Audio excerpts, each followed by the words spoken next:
To sum up Castlevania Lords of Shadow in as few words as possible, emo God of War. In a way, it will fit very much to that format. Gabriel Belmont's inciting incident for his adventure is the death of his wife. He is sent on a mission by a higher order. He then uses that mission to exact revenge. Shit has a loosey-goosey turn at the end, and you get some semi-chub violence to go along with a decent story. A bit of a contrived story, but one I enjoyed nonetheless. I will be breaking this down into parts. First and foremost, I will go into the story, follow that up with gameplay, and then in with some technical aspects, graphics, sound, and some history on the game. There will be plenty of spoilers, and if you've managed to avoid being spoiled by the end of this game for this long, then I am proud of you. Time to bury the seed and grow some ideas. This is a Trees Talk.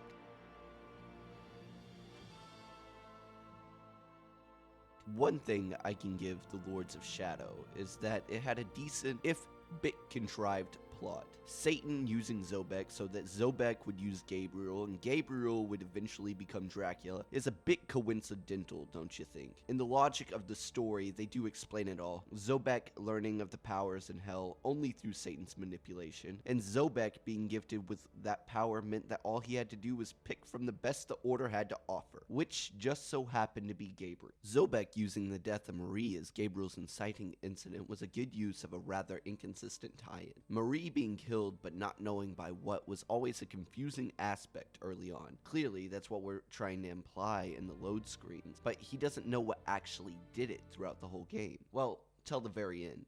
Granted, Zobek's mask could have fed him whatever information was required to get the Lords of Shadow's masterpiece all set in place. But I like to think of it as Gabriel was only swayed towards the darker aspects of his personality, to lend more to the whole who really is the monster here theme. They seem to hold on throughout the whole game. Also, twisting it so that it was Gabriel himself being the one to have killed his wife added to the intensity of Zobek's planning. The Lords of Shadow were a means to an end, and although their dialogue was cheesy a lot of the times, they always brought with them a good fight and spectacle. Another thing to touch on is how nonchalant Gabriel treats his order. Zobek tells you that over time he becomes more and more detached from the idea of them, but I never really bought into the fact that Gabriel even once gave a fuck about the order to start with. The last minute Satan ass pool was something, but really, it was just an excuse to fight the biggest bad, and on a technical level it worked. It's a callback to an earlier fight in the game with Pan, the magical armor wearing satyr that was helping you,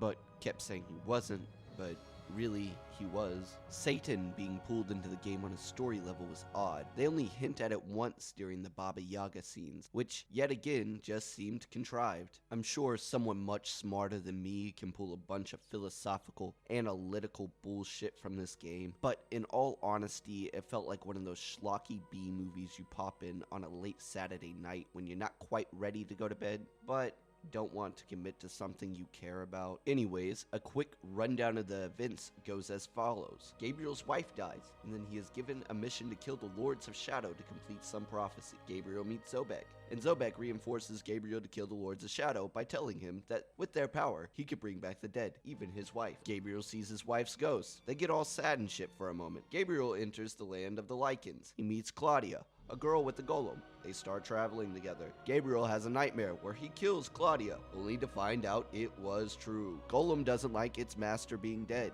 Decent boss fight. Gabriel wins and takes the golem's gauntlet. Gabriel kills the Lord of the Lycans and finds out that the Lords of Shadow are just the dark parts of their founding members' souls. Gabriel meets a giant bird that flies him to his next destination using a fucking cheesy montage. Bird drops off too soon, so Gabriel finds his own way to a village. He was too slow. I said Uno, so vampires took over the village. Gabriel finds out that a priest in the village is hiding a holy item away from the villagers, which is causing them to be easy prey for the vampires. Zobek was the one that told him that shit, by the way. Gabriel and Zobek go to kill the priest and take his shit. Gabriel is forced to save the villagers in a one-on-one duel with the vampire general. Decent boss fight. He meets a vampire child named Laura. Turns out she's a brat. Turns out she's not that bad. Kills her mother. Lord of Vampires. Gabriel's just kinda pissed at everything now. Gabriel goes through a portal that Pan magically just popped out of. Gabriel meets Baba Yaga and says some shit about the Prince or King of Angels. Gabriel goes to the land of necromancers. Cool ass level in their appearance. Pan shows up, teaches you how to fight. After you've been fighting the whole game, Pan dies. Fight a giant dead dragon thing that is claiming it is the last Lord of Shadow. Kill it. Zobek shows up, declaring that he is the true Lord of Necromancers, and that he was fucking with us the whole time. Zobek kills Gabriel using the gauntlet that Gabriel had picked up from the golem. Zobek then gets fucked by Satan himself, just fire and brimstone. Satan now has the Lord of Shadow power for himself and begins to evil monologue. Gabriel is in the spirit realm and is being helped by his wife and a bunch of other nobodies. They bring him back, making him immortal for the most part. Gabriel then beats Satan's ass. We find out that the Lord of Shadow's abilities are bullshit. Gabriel is left alone on top of a desolate rock. It is too late for me, my love. I cannot come back.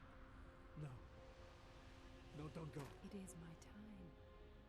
Then the DLC starts. The use of vampires from the midsection of the game to play into the DLC story sections was interesting, but I would have rather them just put them into the main game or did a few more cutscenes than put important story content into DLC. Most people will end up buying the complete edition these days, but that doesn't stop it from being a fucked practice that should be brought up. The DLC explains how Gabriel went from being just immortal to a vampire as well. That should cover about it for the story.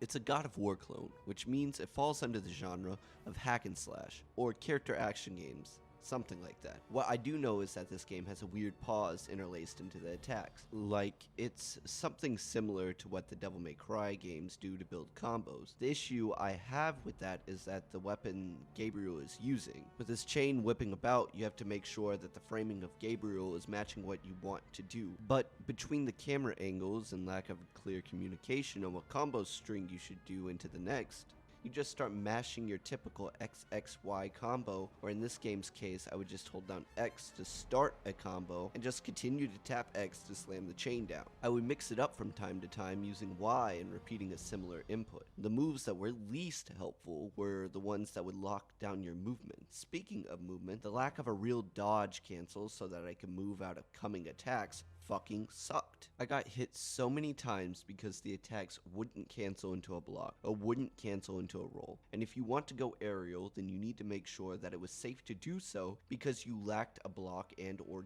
dodge in the air. The loading screens would tell you to tap the right trigger so that you could slam yourself back onto the ground. That doesn't work if an attack is already in animation and swinging at you. It's frustrating at a fundamental level. Speaking of frustrating, the goddamn platforming. I hate the platforming in this game. That is subjective, but you can take it to the motherfucking bank. I did not die once in combat despite my frustrations, but I did die plenty of times due to wonky camera angles, fucking inaccurate movements with Gabriel. It has this weird sticky issue whenever he jumps. His jumps are either set or just all over the place. His double jump doesn't help and might have made it worse because coming down from walls and trying to do certain maneuvers can cause him to shoot off the fucking ledge. The level design is fine. Well, if it was just an action game and we took out all the platforming levels, but the platforming levels are the most interestingly designed in the game. Baba Yaga's music box is a good example of what I'm talking about. A shitty level with a great design, aesthetically speaking. To add layers upon this, they gave you magic and items. Light and shadow magic. In combat, light magic will be used to heal you and blind enemies. Shadow magic will be used to dish out damage, and really nothing else. The longer you remain without getting hit in combat, the more your focus will build. This allows you to gain neutral orbs. But wait, you have to stand still in the middle of fucking combat, push down on either the left or right analog stick, and wait for the motherfucking orbs to enter the assigned magic meter. You can be hit while doing this, which makes it kinda unreliable when you shouldn't be standing still in the middle of combat. You're in a fight, Gabriel, not talking to them. Items do various things as well. You have daggers right out the start of the game, and they are basically free kills against the werewolves. After that section, they kinda become useless. Actually, yeah, no, all the items are pretty fucking useless. The crystal you receive, which basically one-shots all small enemies, doesn't get enough charges to count for much. The holy water is great against the undead and vampires, and I will admit I used this item more, but simply because it had an AoE effect and could shield me if I was using light magic. The fairies. Oh, the fairies. They were used only once, and to catch a chupacabra because the game told me it was the way to catch the chupacabra. The XP system was bare bones, as was the moves they added. They could have gave me the entire moveset from the start and would have preferred that more than what they tried to implement. Yet, I still enjoyed the game, and honestly, I think it's just because I like games like this. I am biased in that regard, and all I think of when I'm making these complaints are how cool some of the moments were, not these nitpicking details. I think it's a pretty good God of War clone. It's not a good Castlevania game. I think of the Metroidvania titles, the Hollow Knights, and the Messengers, because the collectibles were all way too easy to find, all too easy to acquire, and all too easy to backtrack through is a little level select. And I guess that about wraps it up for gameplay.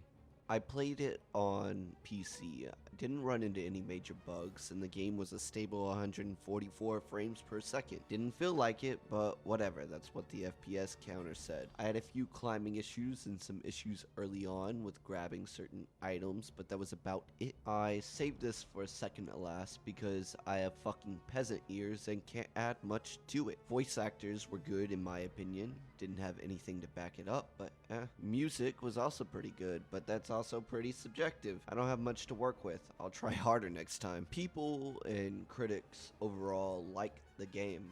I can understand why. It's a story is well constructed, the gameplay is solid with a few kinks in the combat system it built up. The voice acting all the way around is done well.